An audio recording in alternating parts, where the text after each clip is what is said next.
Kurt's gonna be here in a little bit. You just never know how big the morning comes are. You know. Right about that.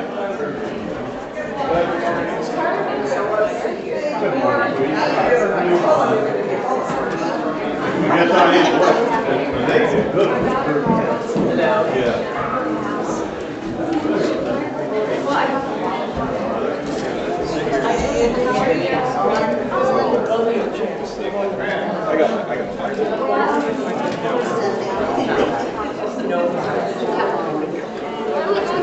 We're going to go try to knock it on church.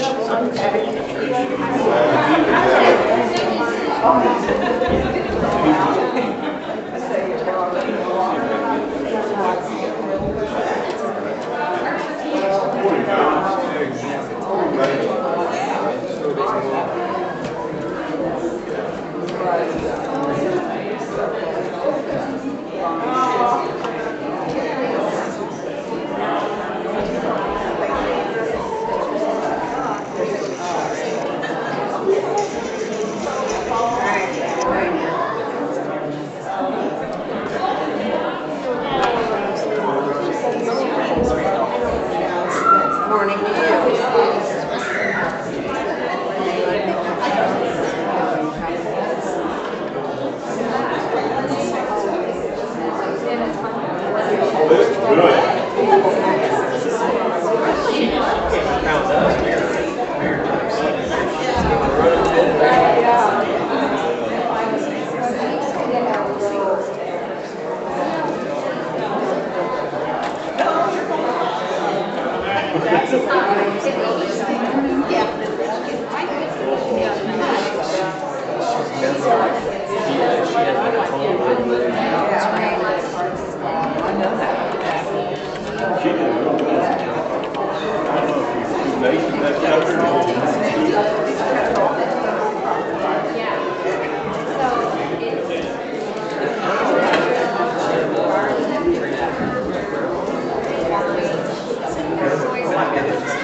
Outstanding. Not a problem. I don't think for him.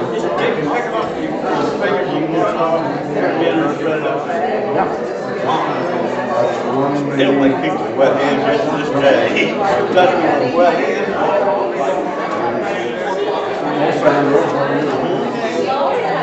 I know. I hate when you touch me like that. You remember that.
Hey, who are you? I thought you were Clayton.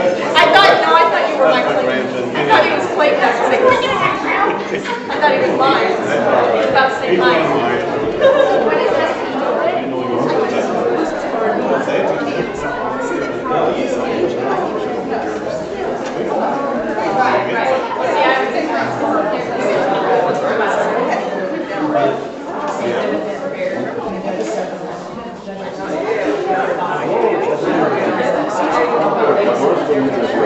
That's what you should.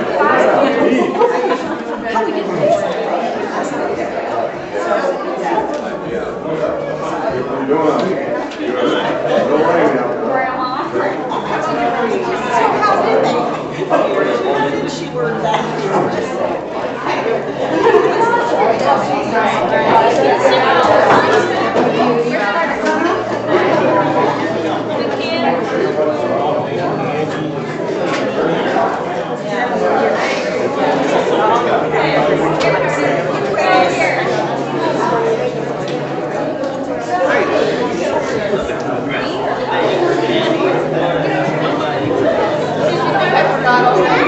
Oh, you got a dog?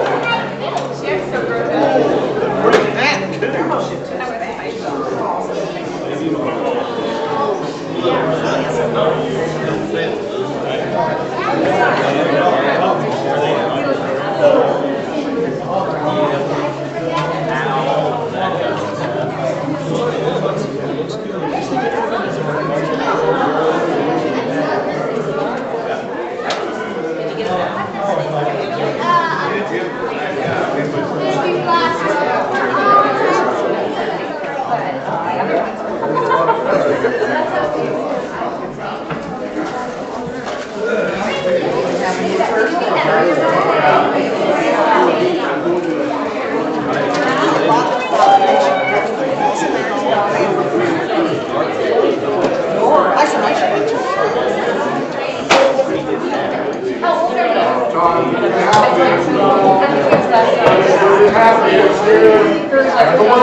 Time to be happy is now, the place to be happy is here, and the way to be happy is to make others happy and have a little heaven down here.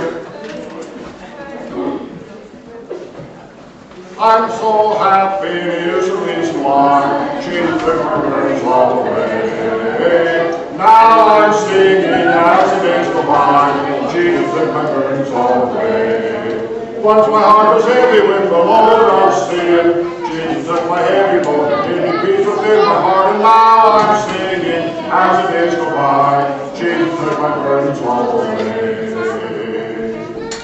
Deep and wide, there's a fountain, oh, deep and wide. Deep and wide, there's a fountain, flowing deep and wide.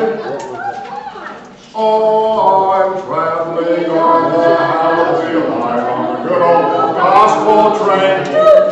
I'm on the right track and I never will go back to the station of sin again. I need no fear, I'm riding on the past is the blood for sinners slain. Oh, I'm traveling on the Hallelujah line, on the good old gospel train. We sang one last week that we've been singing on Wednesday night a little bit. And I kind of always hate it when they give you a song you don't know and you sing it once and never sing it again. So this, we're going to do it again. And it has a little up-tempo to it. Whatever. And it talks about Elijah, and it talks about Daniel and David, and it talks about the idea that we are fulfilling some of their mission. That's the point of it. And at the end, we sing one thing over and over again. But it's the truth. The days of Elijah. Remember last week? Sing right out.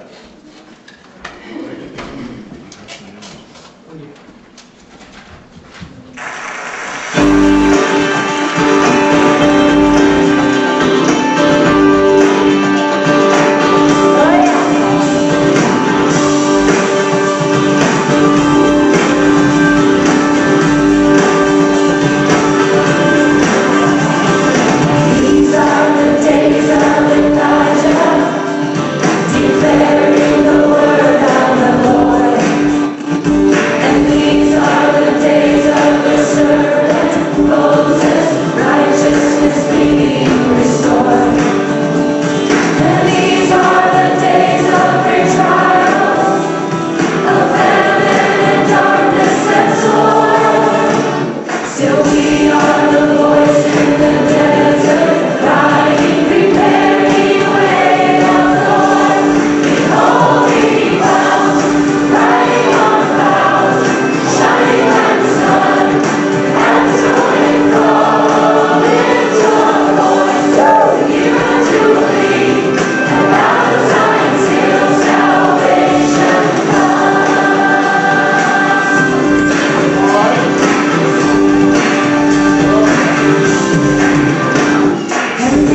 shining like the sun, and the trumpet call in your voice, near Jubilee, and out of Zion's hill salvation comes.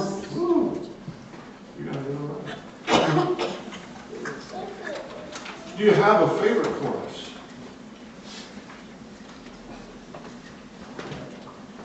God can do anything. Okay. God can do anything, anything, anything. God can do anything but fail. God can do anything, anything, anywhere. God can do anything but fail. He's the Alpha and Omega, the beginning and the end. He's the fairest of 10,000 to my soul.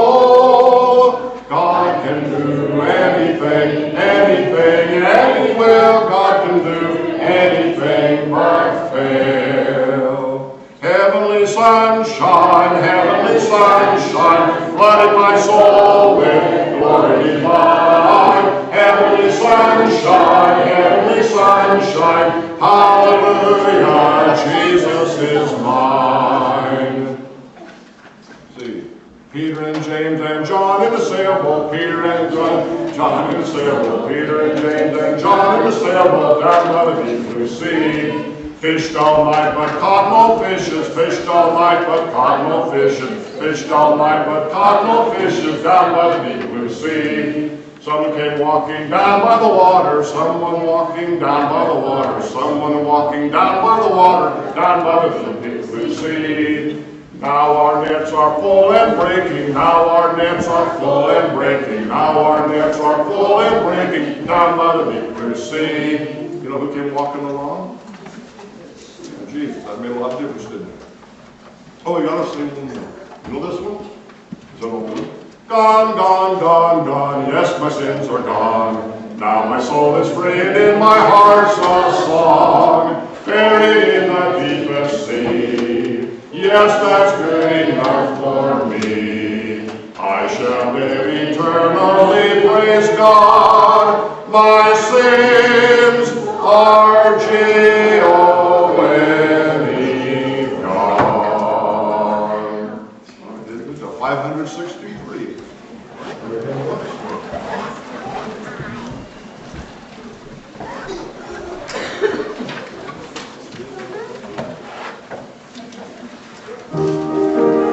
Count your blessings. 563. When upon the village of tempest tossed,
561 is a rather stately song. We don't sing it a lot. We don't sing it this time of year because it says, come over to gather together to thank the Lord, ask His blessings, and appreciate what He has done. So it's one of those songs you really notice the words more than some other songs, perhaps. 561.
Hebrew, Latin, and Greek, so that all might read and understand what crime he was accused of.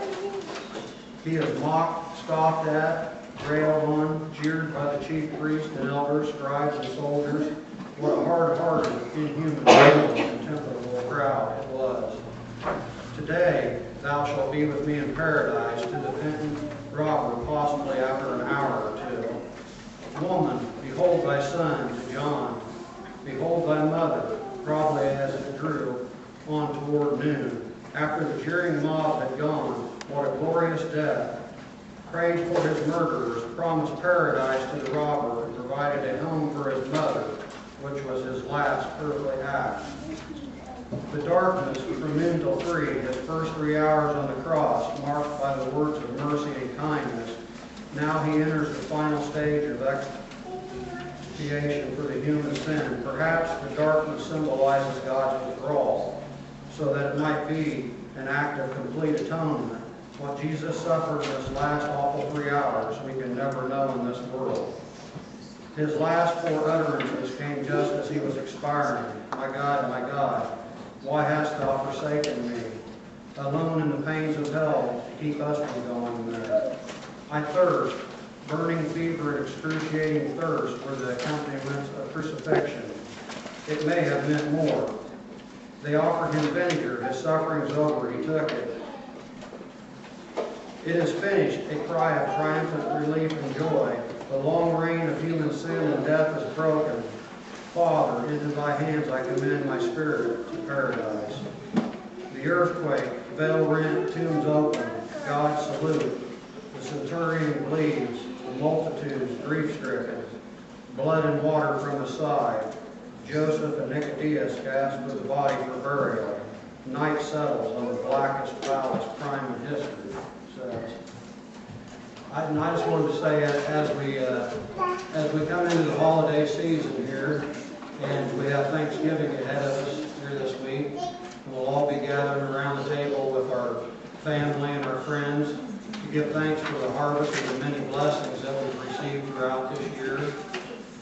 Just as that, we gather around the Lord's table each week to give thanks for the many blessings that He has bestowed upon us, and also to do it in remembrance of Him and what He gave for us, that upon the cross He gave His very life, His body and blood, as atonement and a sacrifice for our sins, that through Him, by grace and faith, that we might be saved.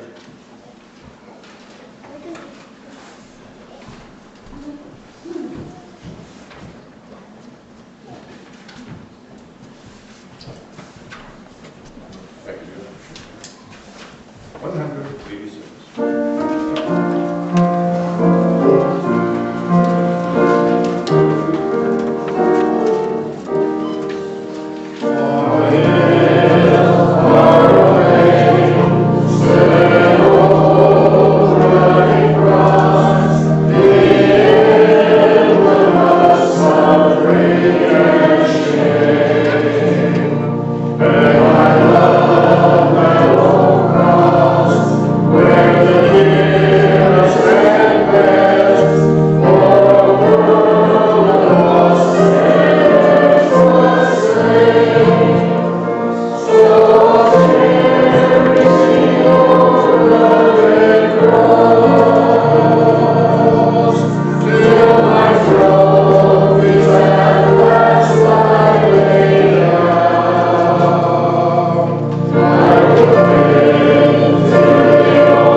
Father in heaven, Lord, we thank you for this day of life you've given to us. We thank you for the privilege we have together in your house today.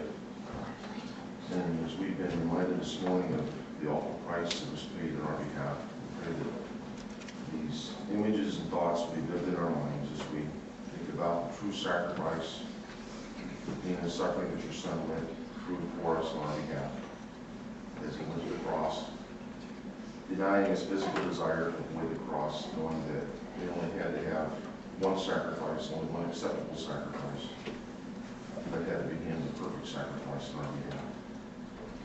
And we pray that as we gather in this season of Thanksgiving, we pray that as we think about our physical blessings, help us to put our spiritual blessings even ahead of that, as we think about the sacrifice and the forgiveness of sins this offers to us, this hope that we do have. As we gather this morning and partake of remembrance of your body and your blood, help us to search our lives, help us to make sure that we are following you. Forgive us, Lord, where we have forsaken, where we have come short, and help us desire to follow you closer, knowing that you have the gift of salvation, the sacrifice, and the desire for us to be able to someday be with you in eternity. Thank you for the sacrifice you made for us. Help us as we go to be blessed by being in your presence today. In Jesus' name I pray.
have your son, the greatest gift, this wonderful thing that's ever been done.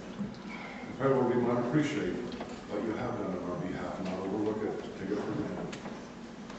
We thank you, Lord, today that we can depend upon you in times of difficulty as well as in good times.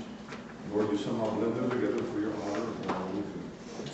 So, Lord, may we be content as you lead and guide our lives. We pray again today, Lord, for those that have special health challenges, you might be guiding and helping and blessing them. And for sorrows that are heavy to bear, we pray, Lord, that you might help them and they realize that you are there to lift the burden that is upon troubled hearts.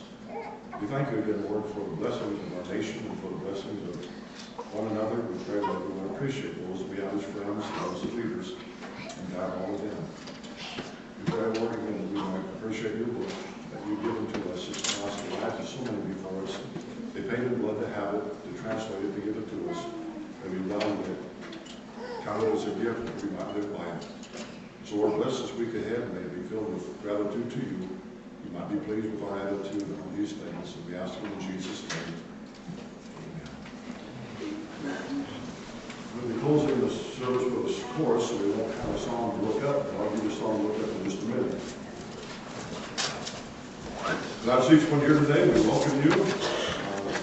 Weather is not showing weather like last week, so we better get out, but all is up and down and in and out. We never know what's going to be, but God is the best, and we're all figured out. So it's fine with us, I hope. We are glad that looking at the list of sicknesses and those type of things, it seems like everyone is doing better. We're offered up on his behalf, so keep that up because there's still healing to be done. Brian's mask is very colorful. I noticed that, so it's in the shape there. About 6 weeks or so, we'll have that on, something like that. So a while, so we're going to be able to handle that. I'm sure we will. The other things that you mentioned, and just Sandy going in as well, and I'm not sure what to find out the temporal overnight, so we'll figure that out. So I'm either right home, so we'll get you home, so we'll just see what happens. We are glad again, this is the time that we can learn more about our Lord, about His blessings to us, and they are great beyond our comprehension. Wednesday night, we will not have a service. Most of us that do it for kids are gone, the kids are out of school, and others are gone, so nothing Wednesday night, so just enjoy the special time with the family and friends, and thank God extra that we have a very blessing. 560 is a song I'm going to look at. And the way it's going to look is, TBA means to be announced, and you never know what's going to be announced, it may be right at the very last minute. I don't like this a little bit today, but how about Jan and Patty and Vanessa, and Nathan if he knows it, and then Kim if they know it, will help us to sing the first part, and then you all sing that last line together. Everybody, get on the light up. Okay, so this is it. 5-6.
Over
Luke chapter 17 is where we'll be studying, so if you want to turn there.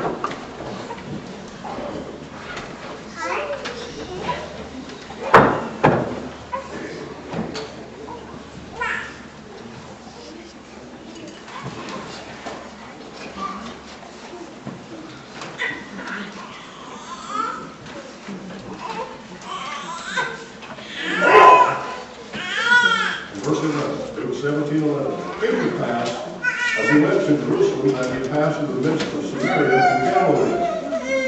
And as he entered into a certain village, there met him 10 men which were lepers, which stood afar off. They lifted up their voices and said, Jesus, Master, have mercy on us. When he saw them, he said unto them, Go show yourselves unto the priests. It came to pass that as they went, they were cleansed.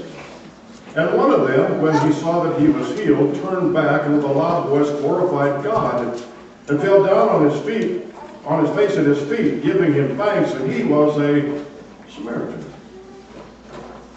And Jesus answering said, Were there not 10 cleansed, but where are the 9? There are not found that return to give glory to God, save the stranger? He said unto him, Go thy way, thy faith hath made thee whole. Only one? What happened to the rest? I was 2 or 3 years old, I guess. My mom tells me I did this and I hardly believe it, but anyway, Mom's tell you the way it is. We went downtown. We lived in Anchorage, Alaska, and in those days, a lot of people lived in Alaska that had no family around. And so if they saw a kid, they'd just do stuff for kids and give them money or what. And that's before, again, a lot of problem kids and all that you hear about. And so I was 2 or 3, something like that, and we went downtown, my mom and I, my dad worked for aircraft and doing some shopping, I suppose, and the man bought me an ice cream cone. They eat ice cream in Alaska. I don't think it was probably summertime, it gets at least 45 degrees, anyway. And so I had this ice cream cone, Mom said, and she said, what do you say to the nice man? Do you like just do it now? No, tell that nice man anything. Isn't that awful? Is there a little bit of ingratitude in all of us? Maybe a little bit. Now these people here, they were like I was throwing down an ice cream cone or throwing down something that was good.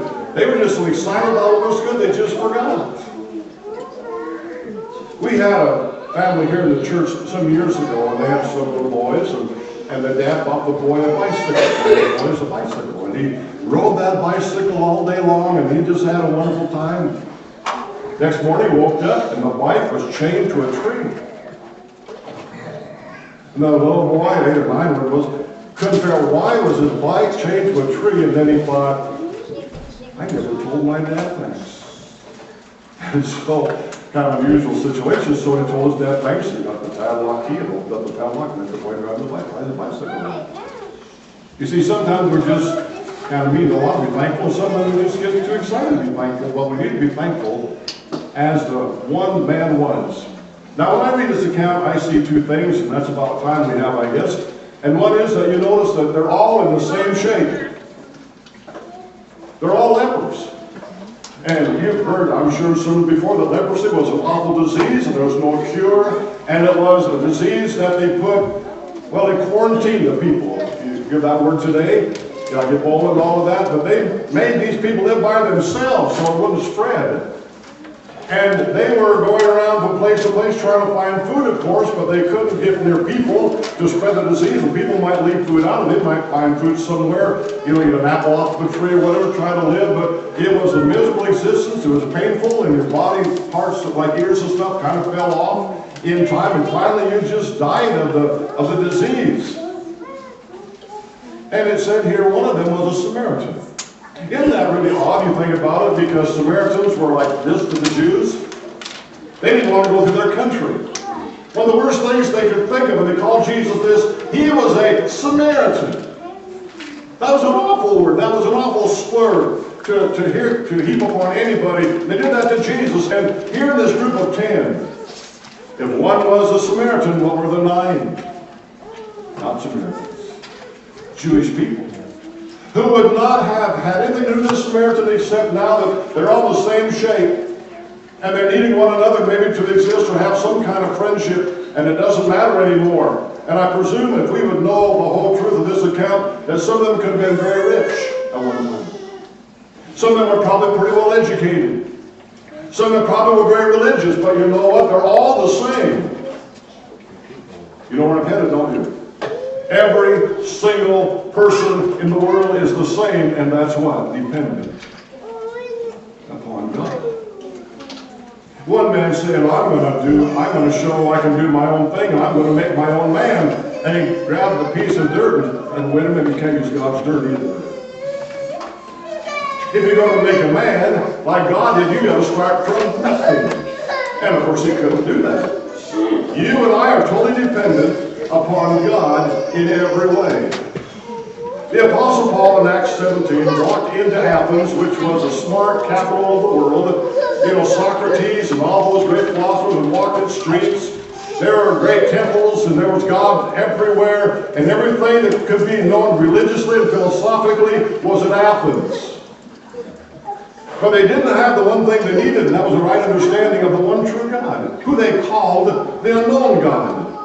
And so Paul walked in and he saw this image of some sort of rock or whatever dedicated to the unknown God. The God we maybe have overlooked. We wouldn't want him mad at us.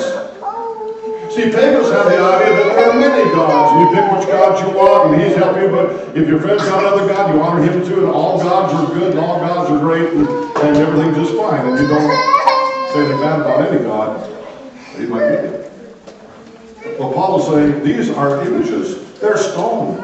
They're made out of metal. They can't do anything. How can they make anything? They can't even walk. And so he said, I want to tell you about the real God, the only God there is that lives in heaven.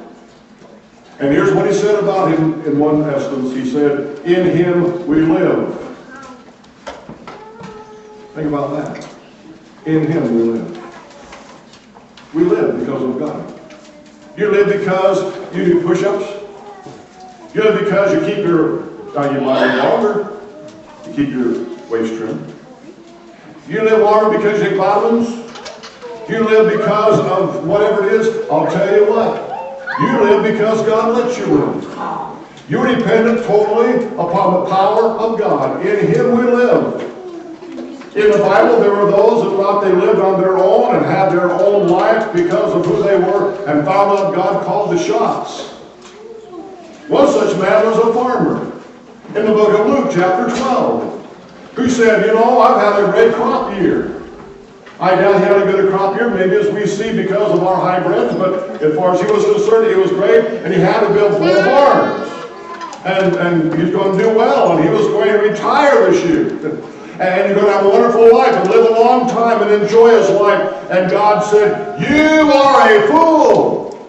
Tonight, your soul is required of you. How many bushels of corn will it take to live another day? How smart can you be? What kind of doctor can you get to make your life extended? You cannot. Because in him we live. Every breath we breathe, every move we make, there's a song that's kind of contemporary. Every move I make in you, Jesus. You know, that's kind of silly. It's got kind of a little upbeat tune to it too, kind of like Elijah did. But isn't that the truth? The kids got it right. Who wrote that? Every move I make in you, Jesus. You are the one that gives me total life. From Acts 17 is what Paul said at Mark 2. But in the book of James, you might turn there, and a familiar verse 2, I think, but let's just remind ourselves of how true this actually is. And in James, the first chapter, he says this about what you own and what you possess. We're all the same. There's not a person here that's not living because God let you live and have a purpose for your life, and something that we may not comprehend, but life is his. And even the most uneventful life, or the strangest life, or maybe the most suffered life, has purpose. And God fits it all into a grand jigsaw puzzle. I hate those. But we love those. Put those all together. Drives me nuts. They all look the same, don't they? But they're not the same. But don't you know you got this piece in? Oh, finally got that piece in. Hey, I did it. If we do that at Thanksgiving, we'll stay out and do a jigsaw puzzle. Some sit there and just do great. If I ever see a piece of good, I feel like I've got my days. Hey, man, I got it together. It's just kind of like, you see, you look at all the puzzles, they don't make any sense, so God starts putting it together. But, oh, that's okay. It's fitting together. It's His life. He's giving you this opportunity to live as He wants. But here's what it says in James 1. Every good gift and every perfect gift is from above, and comes down from the Father of lights, in whom is no variableness, the shadow of turning of His own will. He began us by the word of truth. The salvation we have came from Him as well. You can knock on heaven's door and say, I want to get in. He said, forget it. Be good. I can't be perfect. Well, then you're out. I mean, there's no way you could even offer a bargain or offer some kind of a deal with God to get you into heaven. But it's by His grace. By His mercy, He said, I just want you to be with me. That's a gift that you have, an opportunity to be with Him forever and ever. That's quite a thing when you think about it, what we have because of God. Every perfect gift. Every gift that we have, every perfect thing, everything that we enjoy, guess where it came from? God. A fellow wrote me a note the other day, and he writes just about every holiday or something like that, and here's what he wrote about it. Remember the simple things, like flying kites and jumping in leaves and swings and climbing trees and riding your bike and long family hikes. These are things Thanksgiving is made for. I thought, well, that's kind of interesting. Things you don't even think about. You ever jumped in the pile of leaves lately? Never used to. Ever go sliding down a hill on a snowy day? Used to. Ever have a toboggan and have a great time? Ever have a snowball fight and you're still 70 years old? You do that? You might get in trouble to do that. This is kind of fun to do. There are so many blessings, just simple little things, plus the big stuff. Jeff mentioned the family members we will sit by at Thanksgiving, and the food on the table, and the car that brought us there, and the house that's over us, and on it goes, the socks on your feet, and everything else that there is in that room has been a present from Almighty God to you. And we do what? And hopefully we're thankful.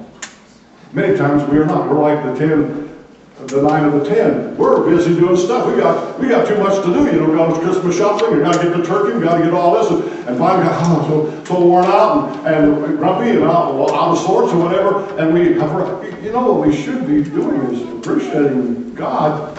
And He gave me life that I can even go to the store. And all those mob people are like out and walk around, and all those crappy sales ladies, whatever. I'm alive. I get to do this. Because God gives me life. Are we appreciative of what He has for us? Probably not, as we should be. And Jesus looked at this one man, a Samaritan. Not really a church man, particularly, but just an ordinary person says, you know, there's got to be somebody who gives me all these presents. And it's God. And God is good, abundantly good to all of us. It is interesting that He works in those ways. But what do we have? These items, well, the spiritual things, don't we? The Bible indicates that we have a blessing in God's guidance continually. In 1 Corinthians, the 10th chapter, the Apostle Paul talks about how the Israelites of the past didn't really appreciate God's blessings. He gave them manna and they grumbled. What's wrong with manna? Well, they get tired of it. Eat it all the time. Keeps you alive, I know, but, you know, we're kind of that way. Somebody said, if the stars came out once a year, we'd all get out and look at them, wouldn't we? You know, because that's unusual. I go home and visit my folks in Montana where they lived, the house I grew up in, and the neighbor man was, I don't know what you'd call him exactly, kind of a science nut, but that would be a fair way to describe it. And one day he came over there and said, why don't you come over here? I want you to see the sun. I want you to see how it's all going to work out. Eclipse of the sun. You know, look at the eclipse of the sun. So he had this little hut all fixed up, and he had his cardboards and stuff, and he had this screen up here, and he had it all figured out, and you could sure enough see the eclipse of the sun on that, and I never saw one exactly like that before, but it all figured out. If an eclipse happened all the time, nobody would notice, but in some of the eclipses, they travel thousands of miles to see it better. Or some comets coming by. Well, if the stars came out every night, we say, oh, the stars. If they came out once a year, we say, hey, did you see the stars? They're not being here for another year. We all got up. And you know, that's just many, many blessings. You are sick a couple days, you get your health back. You're more thankful for appetite than you were before, aren't you? Or what that doesn't hurt so much, or whatever we just don't appreciate the day-to-day blessings, and these folks just took it. Well, God was good, and He gave my health back like I used to have it. I'm a relative of a priest. I get to go home. That's all well and good. But in doing that, don't forget God. Anyway, 1 Corinthians, the 10th chapter, the Apostle Paul is saying that the Israelites were like us. They were baptized in the Red Sea under Moses, and they had manna, and they had all these things, but they had snakes too, and they had all kinds of things to worry about, and they complained, and they grumbled, and they griped, and God was upset. And don't be like that, he said. And he wants us to know that in verse 10, neither murmur ye as some of them also murmured, and were destroyed of the destroyer. If you know what he's talking about, he was talking about the snakes God sent. They complained and complained, which is God sent snakes that bit. Apparently it said fiery serpents. I don't know if they had fire in their mouth. It felt like probably they bit you or both, but people were getting bit by snakes and not liking it. They had it coming. And God says, here's what you're going to do. You're going to make a pole and set it up and make a snake out of brass and attach that to the pole, and if people just look, they'll worship God. Isn't that something? Wouldn't that be wonderful? I just have to look up and suddenly I'm cured. Whoa. Were there any old grumpy people who wouldn't look? No, look at that, don't you? Probably. You have 2 million people who probably got something of that attitude. Not me. I'll just sit putting this salve on my women. I'll get well myself. I'm not going to give into that old, we die every bite. When God's got a cure, when there's an answer, and everybody that looked, whether they had been bad or whatever, or nasty, and didn't appreciate God, God just in His grace said, you just look and you get it, and they did. And of course, that was the example of Jesus, wasn't it? Who anybody can have Jesus. He's available for all folks. Just come to Him and obey Him. All you have to do, but I'm not going to follow Jesus. That's just too crazy. I'm not going to do that. I'm going to do my own philosophy or whatever. Okay, do whatever. But you won't get healed. You look at the snake on the cross, so to speak, which was a picture in John chapter 3. So he says, don't do that. Now he says, there's no temptation taken you such as is common to man. Believe it or not, what happens to you happens to other people. Sinners as well as saints have some of the same problems because we're human. You became a Christian didn't make you superhuman. You're still a human being. You have certain power now you didn't have, like the Holy Spirit within you, but you're still a human being. And you still have some of those same problems. But God is faithful. Now that's a great blessing, you see. God's faithful. Always keep that with God. Whenever something happens, God's still there. He's still with us. I was reading the account of a girl, she became a missionary, but she was telling her growing up years, and her dad had some kind of a mental whatever, she was never sure what, but they just traveled from place to place all the time. And there were many times they just spent weeks living in their big old Hudson. And they'd have to go and bake food off of people and stuff, and then they might get a job, and if he said they're after us again, then they get in the car and go. She had some molestation problems with an uncle. And all kinds of things happened to her, but she, through all of this, could see God working somehow. And she said, now when I go into the African villages I go into, I see myself. Absolutely dirt poor. But I understand what that's like. And God, in all of this, has seen me faithfully through that I can be ambassador for Him that probably nobody else could be. Amazing. God is faithful. Even in temptation, He will not suffer you to be tempted, but what you're able to bear, but will be able to make a way of escape. Isn't that a wonderful promise of blessing God no matter what happens? You're there, first of all, and you'll see me through, and there'll be some way that I can handle this, one way or another. You see, we can go on forever, the blessing of God, life itself, but the spiritual blessings. My daughter-in-law, with the 3 little boys, posted on Facebook the other day with the middle one. Left his mom a note, and it said something like this: I want juice, but I need water. Not my body wants juice. Savior. Well, I got no Savior. That's why he would be. I know what I want, and I know what I shouldn't, what I should have, and I still temptation. There's a way to escape it. God knows you're tempted. God knows you have a problem. God knows you battle something. He said, I'm going to still be there. Now, your friend might walk away from you. Your friend might give you a little case that's hopeless, but not Jesus, not God. He's going to see it through, he's going to help you, and he said, there's a way to handle this, and he's going to do that and help us handle it in a very good way. Now, that may have a blessing, but let's go to the second part real briefly, and that is, did you notice how he expressed his gratitude? He did two things. He thanked God, you read that, and he thanked Jesus, the person who healed him. Now, you cannot be strong on one or the other, or maybe both. You see, on the one hand, there are people that really thank God a lot, but they're kind of nasty. Like the little girl said, dear Lord, make all the good people nice. Not all the good people are nice. They're hard to get along. Well, they thank God. They would never, ever eat a meal they didn't say grace. They'd choke first. And they decide how much does it cost. We used to say to our kids, it'll cost $0.25, you have to pray for it. Did you have a limit when you were a kid? You have a snack. Well, if a snack's more than $0.25, then that's a meal. You have to pray for it. It's just a candy bar, you have to pray for that. Well, I know that would really be true. Every blessing comes from God. I'll thank God for the candy bar, I guess, unless you're eating that thing. But anyway, some people really praise God, thank God, but they're not very nice people to others. Jamie Buckingham was quite a writer in Christian circles, and he was telling about how many times the people at restaurants, the servers, were so unhappy to see Christian people come because they were so demanding and unappreciative and tips a little. I'm a Christian. Give me my life right now. Oh, wait a minute here. Is that the Christian attitude? You see, there's got to be not only a thankfulness to God, but there needs to be a gratitude toward others. There's some really nice people that in church do really well, but they don't do very good at home. They're not very nice to their mate. They're not very nice to their parents. They're not very nice to their children. They're not very grateful and thankful for what they have, and they grumble about it, and they complain a lot. Well, they thank God, but they're not very thankful.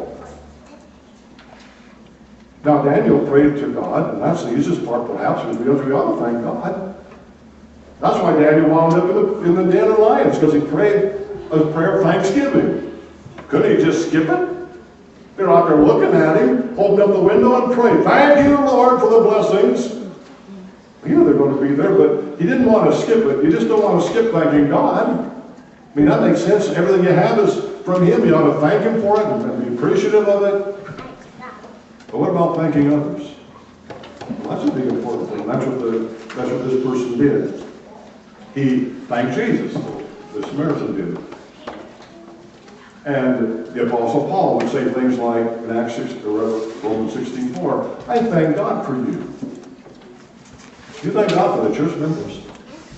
Even when you know all their problems and their irritations and the little things they do that are bug you. Thank God for these folks. I thank God for you. You thank God for one another. Thank God that we can be together, encourage one another, strengthen one another, because Lord knows we need that. And if they aggravate you, that's just a point that you take, so I need to encourage them, not get aggravated with them. I appreciate them for wanting to serve the Lord and being here, and maybe there's something I can do to help them. That's what we look at. Paul certainly had a lot of churches on his mind that they wished he could get them to do better, but he thanked God for every one of them. And he said that several different churches. He thanked God for what they had done for him. He thanked God for that. And he praised God for what God had done through them. He told the Philippians, said, you know, I just thank God. You sent a gift, and I appreciate that. I was needing it. And I'm not thanking you just because of the money, but I appreciate it because you were concerned. That you just cared. I appreciated that. You know, we come to a Thanksgiving time and we hear that. We don't want to forget it the rest of the year. But it's just kind of time to take stock and say, do I realize how much God has given me? And do I realize how I ought to thank God, but also appreciate the people it comes from and through? We're told mom or dad, thanks. You'll never understand it till you have a baby of your own. Oh. So that's what it's like to be a mom. I thought they're like dolls. You just kind of played with them and put them away and got them out when you wanted. Not exactly. You get a really nice one, thank God. You get one that's a little squally, or your lesson, whatever. They come in all kinds of varieties, like that.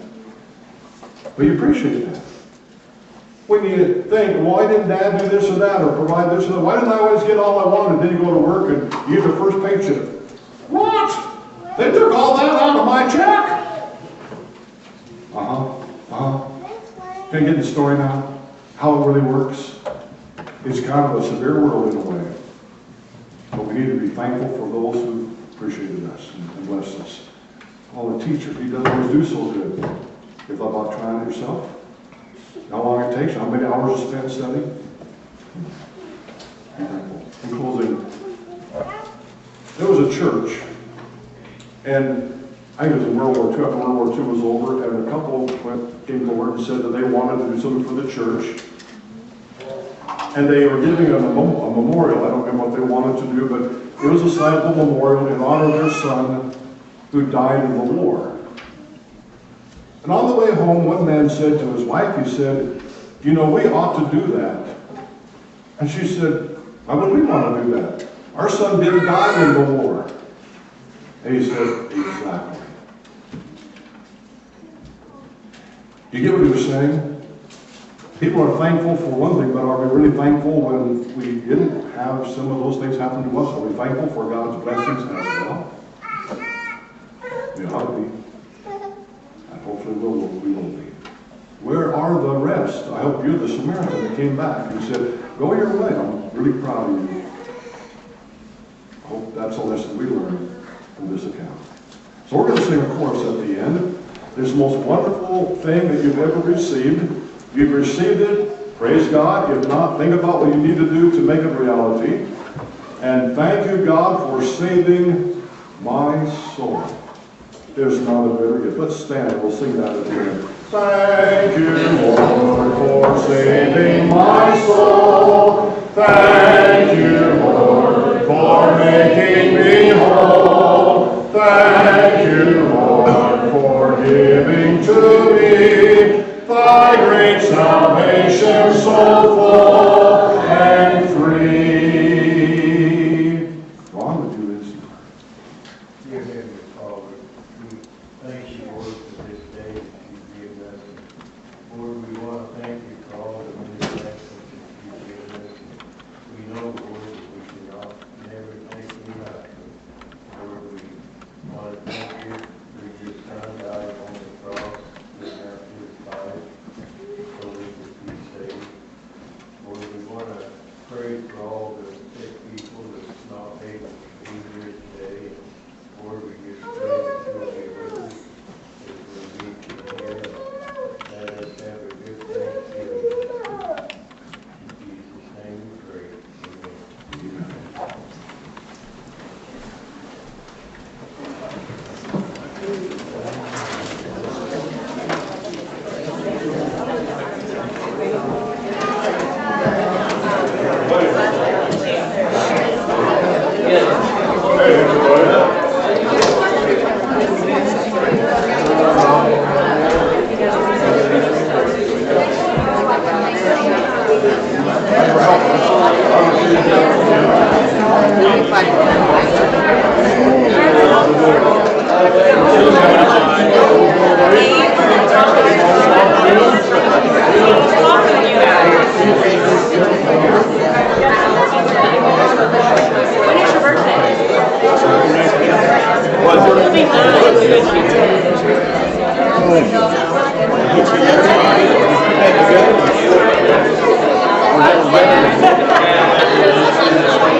Thank you.